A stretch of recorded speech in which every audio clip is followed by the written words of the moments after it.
today we are going to study science 8th class chapter, that is crop production and management. In last video we had already discussed about crops and types of crops.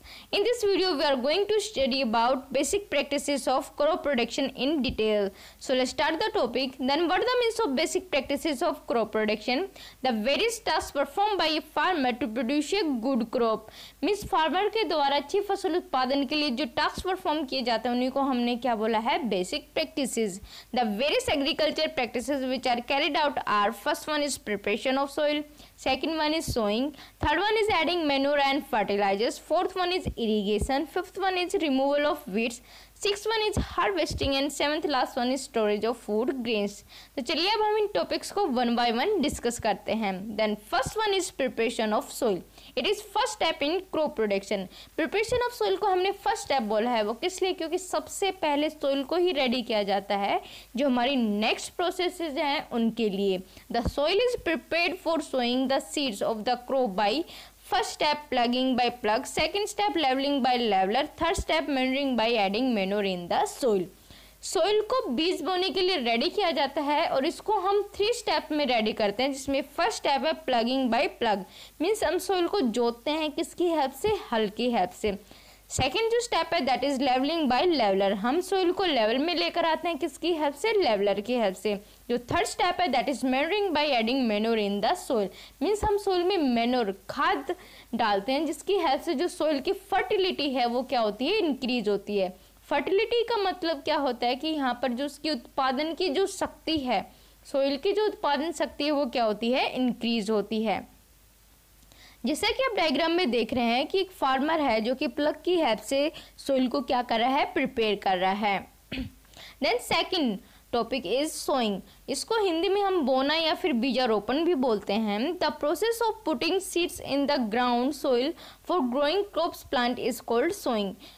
इस process में हम बीज को बोते हैं ground में, और किस लिए? ताकि हम उससे क्या कर सके? क्रॉप प्लांट्स को ग्रो कर सकें. अब कुछ मेथड्स हैं जिसकी हेल्प से हम बीज को बोते हैं, जिसमें फर्स्ट मेथड है सोइंग बाय हैंड. मीन्स हम अपने हैंड्स की हेल्प से भी क्या करते हैं? बीज को बोते हैं. Second is sowing with a seed drill. Seed drill एक मशीन है जिसकी हेल्प से भी हम बीज को क्या करते हैं? बोते हैं. जैसे कि आप डायग्राम में देख रहे हैं, this is a seed drill machine. Then precautions for sowing seeds. Means बीज को बोते समय हमें कौन कौन सी सावधानियों का ध्यान रखना चाहिए? Then first one is seed should be sown at right depth. Means seed को हमें नहीं तो ज़्यादा गहराई में बोना चाहिए और ना ही कम गहराई में.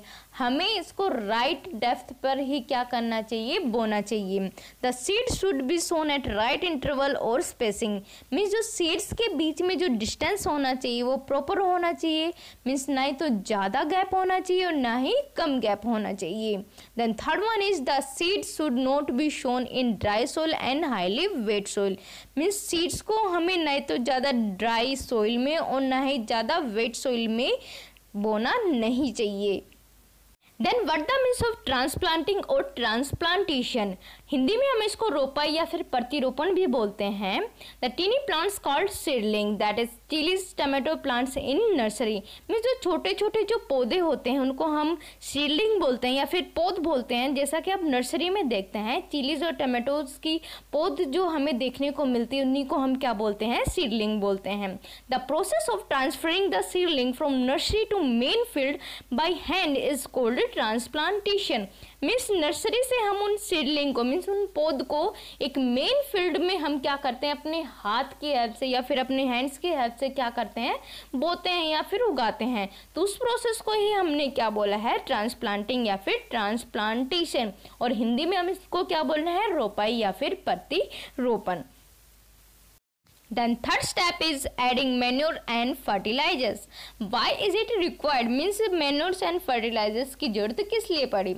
The deficiency of plants nutrients and organic matter in soil is made up by adding manures and fertilizers in the soil. Means जो soil में जो plants nutrients की जो कमी आ जाती है उनको फुलफिल करने के लिए हम सोइल में मैन्योर्स और फर्टिलाइजर्स को क्या करते हैं? ऐड करते हैं, जिसकी हेल्प से जो सोइल्स में जो एसेंशियल न्यूट्रिएंट्स है उनकी कमी क्या हो जाती है? दूर हो जाती है और सोइल की जो फर्टिलिटी है वो क्या हो जाती है? इंक्रीज हो जाती है. Then what the means of manure. Manure को हम हिंदी में खाद भी बोलते हैं। A natural substance obtained by the decomposition of animal wastage like cow dung, human wastage, plants residues etcetera, which supplies essential elements and humus to the soil and make it more fertile.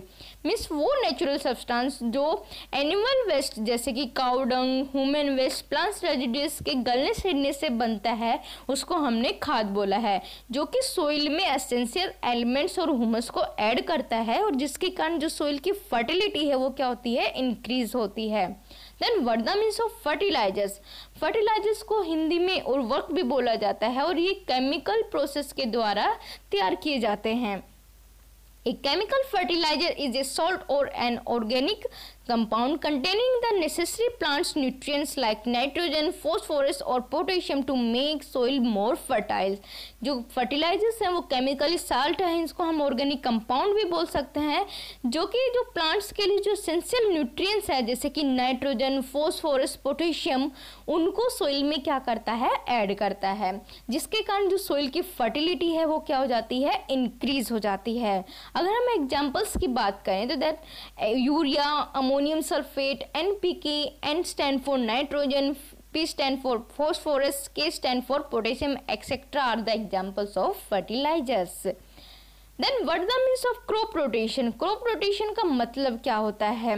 The practice in which different types of crops are grown alternately in the same field to increase soil fertility called a crop rotation. Means वो practice जिसकी help से हम क्या कर रहे हैं कि एक फील्ड में बदल बदल कर, मीन्स कुछ टाइम इंटरवल के बाद बदल बदल कर हम क्या कर रहे हैं, क्रॉप को ग्रो कर रहे हैं।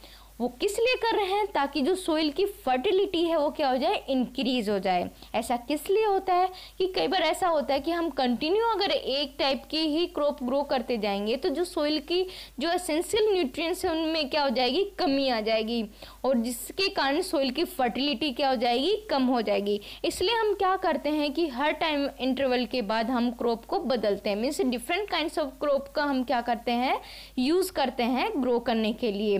तो इसीलिए हम क्या कर रहे हैं, क्रॉप रोटेशन कर रहे हैं, ताकि जो सोइल की फर्टिलिटी है वो क्या हो जाए, इंक्रीज हो जाए, और वो जो सोइल की फर्टिलिटी है वो क्या रहे, मेंटेन रहे। तो इसी प्रोसेस को हमने क्या बोला है, क्रॉप रोटेशन। अब जो हमारी नेक्स्ट वीडियो है उसमें हमारे जो नेक्स्ट टॉपिक्स हैं that are irrigation, removal of weeds, harvesting, storage of food grains and food from animals, जो कि हम हमारी नेक्स्ट वीडियो में डिस्कस करने जा रहे हैं। Thank you for watching this video. Please subscribe the channel and share it.